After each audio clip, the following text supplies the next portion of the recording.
Hi, John Tisbury here. So today we're going to spend a bit of time looking at the iFootage Moco app and specifically looking at the target control feature, or A to B as some people refer to it. So set point A, set point B, and the camera will track backwards and forwards between those 2 points. So we'll go through how to set that up. So run the intro, see you in a bit.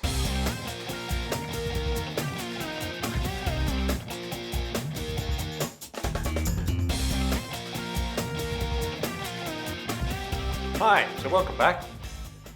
I'm filming you, not that you'll probably know this, but I'm filming you on my new camera. So I've got an A7 III hooked up here with a 24-70 lens on the iFootage X2 Mini and the track. So I'll talk a little bit more about that as we tootle along. And I was finding I was using a Nikon 810 for my main piece to camera. And I was finding that it was just auto hunting all the time for focus. You could actually hear it while I was recording YouTube videos, so it would be bumping in and out of focus. So I bit the bullet and have bought a second Sony A7 III. So I've got two bodies, and we're actually filming on the 90mm 2.8 lens as well, the Sony G lens, G Master lens. So I'll be interested to see what that looks like. So that's set at 2.8 that you're looking at, and I've got this setup also set at 2.8, so very shallow depth of field to play with. I've turned on both of the devices, so the little carriage and the X2 Mini, and they're paired up to the phone. And I fired up the iFootage app, and I'm going to take you through that.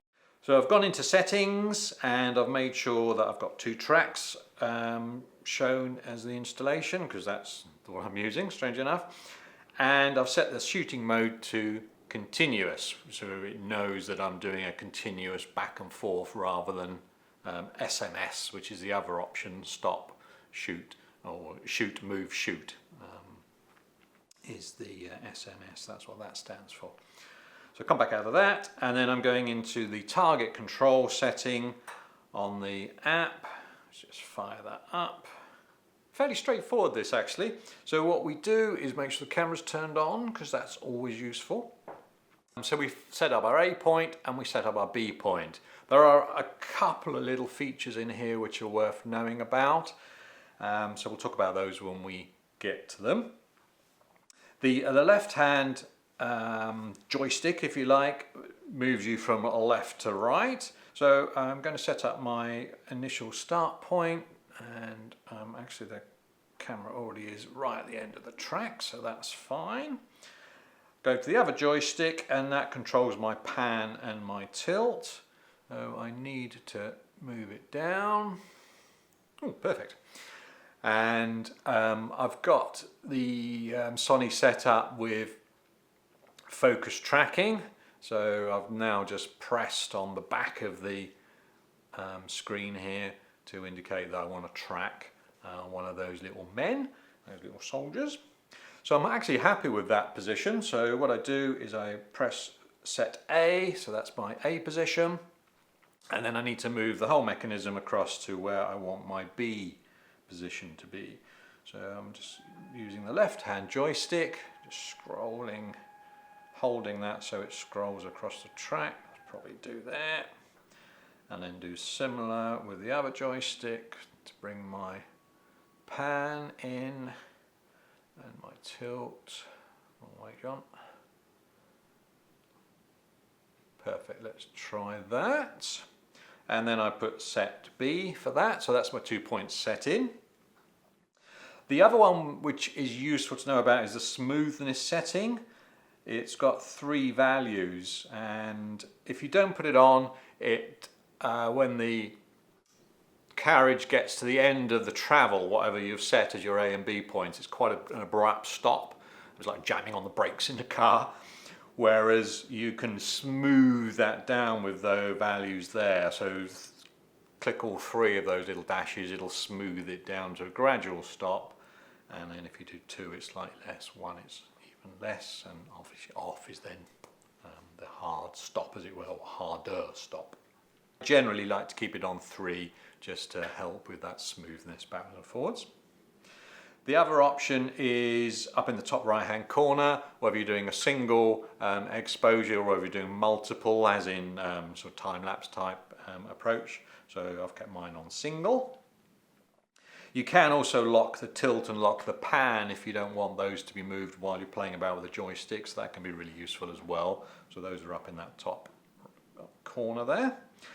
The only other one really to chat about is over in this left hand side, this little arrow, and that is one way if you want it to cycle backwards and forwards between the A's and B's, so A to B, B to A, A to B, and backwards and forwards until it either runs out of battery or you've done what you need to do.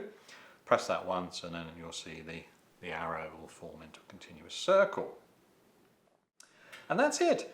So I'm going to press the little play button. So this is just configuring itself. And now it's running.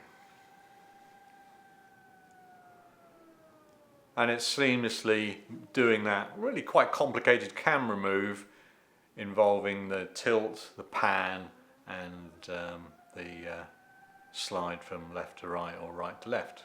And it's obviously doing it one way and then doing it in reverse.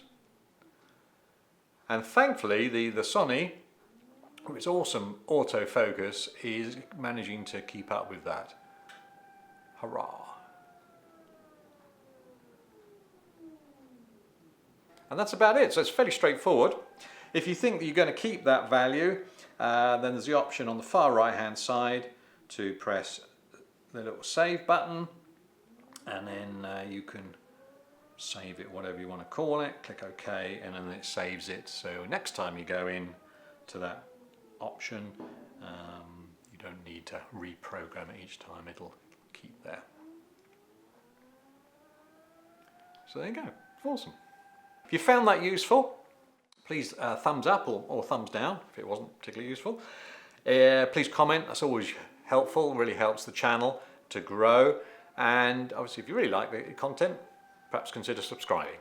Anyway, till next time, we'll see you again. All right, take care.